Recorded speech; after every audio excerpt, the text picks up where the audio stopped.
Hello friends, আমি Ratan Kumar Pal, stammering solution expert.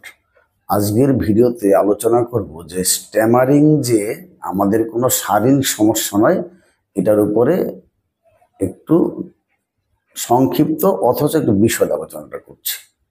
যে আমরা অনেকেই এটা মনে করে থাকি যে স্ট্যামারিং বোধহয় কোনো শারীরিক, অর্থাৎ আমাদের যে ষড়যন্ত্র আছে তার বোধহয় কোনো সমস্যা, অথবা আমাদের জিহবার বোধহয় কোনো সমস্যা।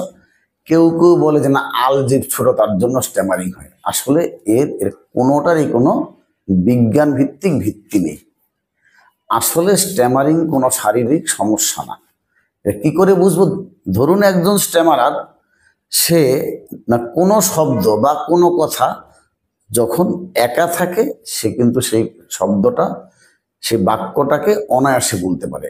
একই কথা, একই শব্দ যখন সে অন্য কারোর কাছে যায় বা কোনো বিশেষ কোনো জায়গায় যায়, তখন বলতে পারে না।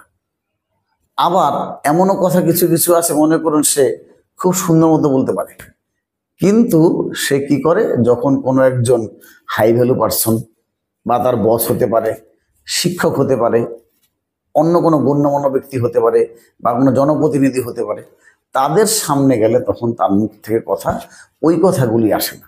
তাইলে তার যদি এটা হতো যে তার শারীরিক সমস্যা, অর্থাৎ ফিজিক্যাল ডিসঅর্ডার, সেক্ষেত্রে কিন্তু ওই ব্যক্তি ওই শব্দটা বা ওই কথাটা এটা কোনো জায়গাতেই বলতে পারতো না।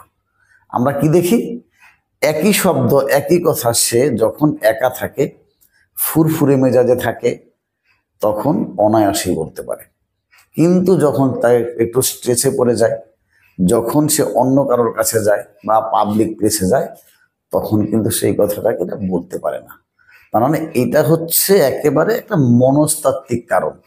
স্ট্যামারার যখন যে কথা বলছে, সে ধরুন কথাগুলো বলে যাচ্ছে, তো বলতে বলতে হঠাৎ করে তার মনে পড়ে গেল যে আমার তো স্ট্যামারিং হয়, কথা আটকাতে পারে।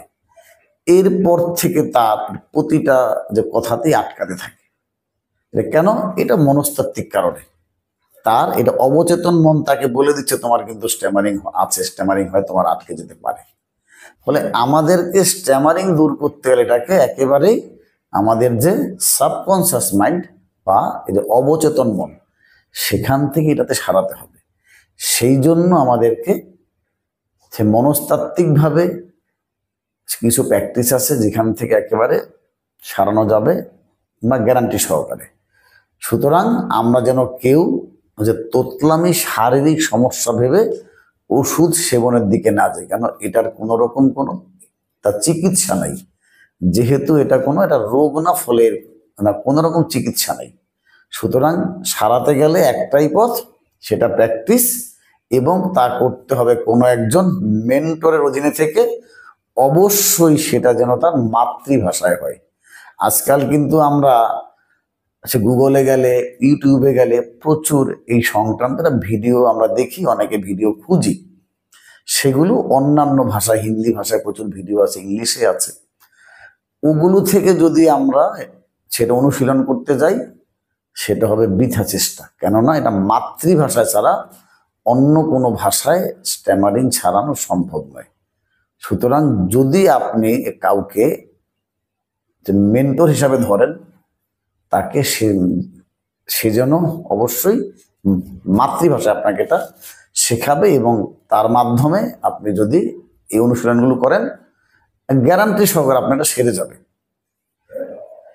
তো আজকে এই পর্যন্তই এই আলোচনাটা করলাম। এরপরের দিন অন্য কোনো বিষয়ে আলোচনা হবে। থ্যাংক ইউ, ভালো থাকবেন সবাই।